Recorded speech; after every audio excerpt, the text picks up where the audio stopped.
Fala pessoal, professor Judemir mais uma vez com 5 minutos para o Enem, hoje conversando com relação à República Velha ou Velha República Brasileira. Entre 1889, a proclamação de nossa República, e 1930, vivenciamos um momento conhecido como a Primeira República Brasileira.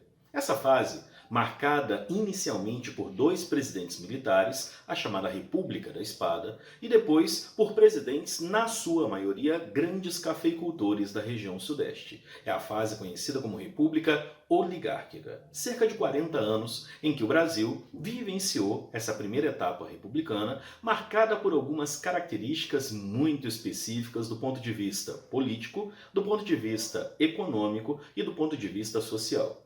É uma fase em que a política se reorganizou e o Brasil teve uma nova Constituição promulgada por uma Assembleia Constituinte. No ano de 1891, vem uma nova Constituição e, a partir dela, novas práticas políticas. Eleições para a escolha de um presidente, para a escolha de senadores e deputados no campo federal, para a escolha de deputados no campo estadual e prefeitos e vereadores no campo municipal.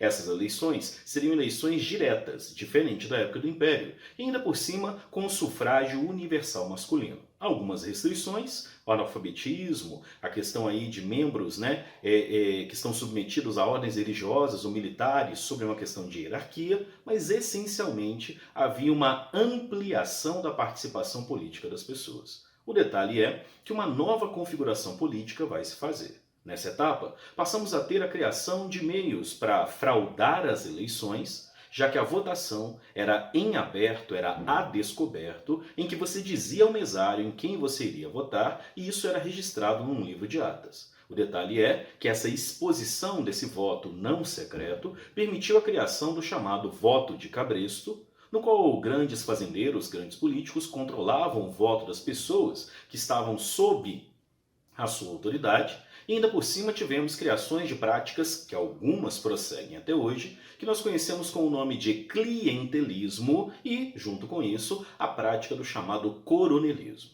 Além de tudo, foi nesse contexto que nós tivemos a criação de recursos para que as mesmas famílias de donos de terras permanecessem sempre no poder no Brasil.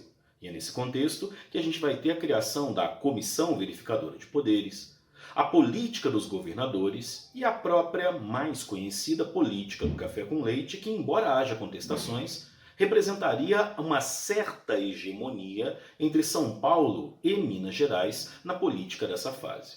Vale a pena dar uma olhada também no aspecto econômico fundamental, já que café representava 60% das exportações brasileiras. E em função disso se criou a política de valorização do café no ano de 1906 por meio do chamado Convênio de Taubaté. Vale a pena lembrar que o café passou a ser financiado, de certa forma, pelo governo brasileiro, no momento em que exportadores vendem sua produção e o excedente era comprado pelo governo, que ficava encarregado de manter o preço do café elevado no plano externo. Além disso, durante a Primeira Guerra Mundial, tivemos também um processo de industrialização pela substituição de importações, em função do fato de que a Europa, envolvida no esforço de guerra, não envia mais produtos para outros territórios e outros continentes. Na sociedade brasileira, a gente pode ressaltar o fato de que a população brasileira não tem voz, não é ouvida. Participa votando, mas não tem voz ativa na política. E em função disso vai se manifestar por meio de grandes rebeliões, significativas rebeliões, que vão marcar a história dessa fase como um dos períodos mais tumultuados, tanto no campo quanto na cidade no Brasil.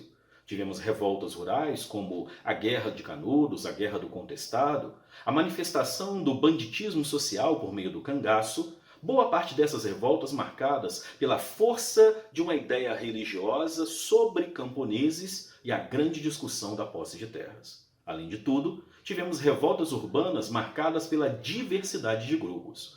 Desde uma revolta da vacina na capital, Rio de Janeiro, uma revolta de marinheiros por meio da revolta da Chibata, uma grande greve operária em 1917 envolvendo os dois estados mais industrializados do Brasil, ou então um movimento tenentista que marca boa parte da década de 20, associado no mesmo período a um movimento intelectual de rebeldia cultural que nós podemos identificar como modernismo.